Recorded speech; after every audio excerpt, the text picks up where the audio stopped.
अस्सलाम वालेकुम। मेरा नाम इमरान कमर है। कभी आपने गौर किया है कि खामोशी में कितनी ताकत होती है? अक्सर हम समझते हैं कि बोलना ही सब कुछ है, लेकिन हकीकत ये है कि खामोशी कभी कभार सबसे बड़ा हथियार साबित होती है। तो सर, आज मैं आपको बताऊंगा कि अगर आप खामोश रहकर क्या हासिल कर सकते हैं।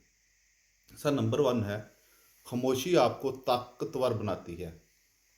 खामोश लोग ज़्यादा मुशाहिदा करते हैं, ज़्यादा सीखते हैं और कम गलतियां करते हैं। वो गैर ज़रूरी बहस से बचकर अपनी तवानाई बचाते हैं और सही वक्त पर सही अल्फाज इस्तेमाल करते हैं। सर, नंबर दो है जहानत और खामोशी का गहरा तल्लुक। अक्लमंद लोग कम बोलते हैं क्योंकि वो सोच समझ कर अल्फाज चुनते हैं।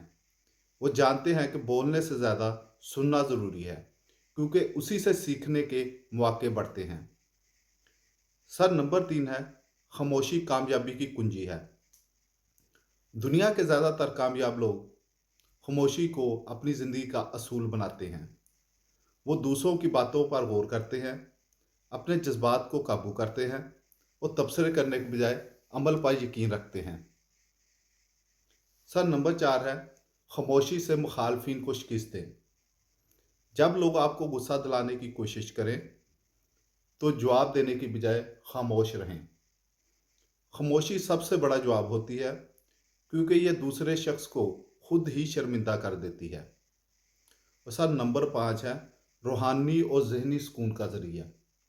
खामोशी का एक और फ़ायदा यह है कि आपके जहन को सुकून और रूह को ताजगी देती है। ज़्यादा बोलने से उलझन और बेचैनी बढ़ती है, जबकि खामोशी जहन को साफ और पुरसकून रखती है। सर, अगर आप कामयाब और ज़हीन बनना चाहते हैं तो गैर ज़रूरी गुफ्तगू से परहेज़ करें और खामोशी की ताकत को समझें। याद रखें, अल्फाज के मुकाबले में खामोशी ज़्यादा ज़ोरदार असर रखती है। अगर आपको ये वीडियो पसंद आए तो इसे लाइक करें, शेयर करें और हमारे चैनल को सब्सक्राइब करें, ताकि इस तरह की मज़ीद मोटिवेशन वीडियो आप तक पहुँचती रहे। शुक्रिया।